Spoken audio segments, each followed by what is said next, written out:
നിന്ന് കപ്പലണ്ടി കച്ചവടം ചെയ്യുന്ന നമ്മുടെ സിനിമ സീരിയൽ നടനായിട്ടുള്ള ബാബുവേട്ടനെ അറിയാത്ത തൃശ്ശൂരുകാർ വളരെ കുറവാണ്. തൃശ്ശൂർ തന്നെ പൊങ്ങളങ്ങാട് താണിക്കുടം ഭാഗങ്ങളിൽ അത് 35 വർഷമായിട്ട് ഈ ഒരു തൊഴിൽ നിർത്താതെ ആൾ ഈ തിരക്കിനിടയിൽ കൊണ്ടു നടക്കണം. നമുക്ക് എന്തെങ്കിലും വിശേഷങ്ങൾ ചോദിക്കാം. ബാബുവേട്ട നമസ്കാരം. നമസ്കാരം. ഇതെങ്ങനെയാണ് ഈ ഒരു സിനിമ സീരിയൽ തിരക്കിനിടയിലും ഈ ഒരു കച്ചവടം എങ്ങനെയാണ് മുന്നോട്ട് കൊണ്ടുപോകുന്നത്? ഈ കപ്പലണ്ടി കച്ചവടം എന്ന് പറഞ്ഞു കഴിഞ്ഞാൽ ഞാൻ അത്രയധികം സ്നേഹിച്ചിട്ട് ചെയ്യുന്നൊരു ബിസിനസ്സാണ്. വഴിയോരത്തും ഉത്സവപ്പറമ്പിലും 35 വർഷമായി മഞ്ഞും അതുപോലെ വെയിലും മഴയൊക്കെ കൊണ്ട് അത്രയും കഷ്ടപ്പെട്ടാണ് നമ്മൾ ഇത് ചെയ്തുകൊണ്ടിരിക്കുന്നത്.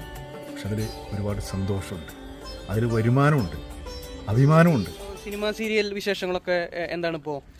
കേരള വിഷൻ ചാനലിൽ തിങ്കൾ മുതൽ വെള്ളി വരെ വൈകിട്ട് 9:30 ആൾരൂപം എന്നൊരു മെഗാ സീരിയൽ ഇപ്പോൾ നടന്നുകൊണ്ടിരിക്കുന്ന 650 എപ്പിസോഡായി. അതിലൊരു ഫിസിക്കൽ അധ്യാപകനായിട്ടാണ് ഞാൻ ചെയ്യുന്നത്. മയക്കുമരുന്നിനെതിരെ പോരാടി എന്നെ ഒരു വൈറസ് കുത്തിവെച്ച് എൻ്റെ രൂപമാറ്റം വന്ന് ഞാൻ വഴിയോരത്ത് അലഞ്ഞു തിരിഞ്ഞു നടക്കുന്ന ഒരു കഥാപാത്രമാണ് ആൾരൂപം. ഇപ്പോൾ സീരിയലിലെ തിരക്കഥ ബാബുവേട്ടൻ്റെന്ന് അറിയാം. അപ്പോൾ സ്വന്തം തിരക്കഥയിൽ ഒരു സിനിമ എത്രയും പെട്ടെന്ന് പിറക്കട്ടെ എന്ന് ദൈവത്തിനോട് പ്രാർത്ഥിക്കാൻ നമുക്ക്. സന്തോഷം.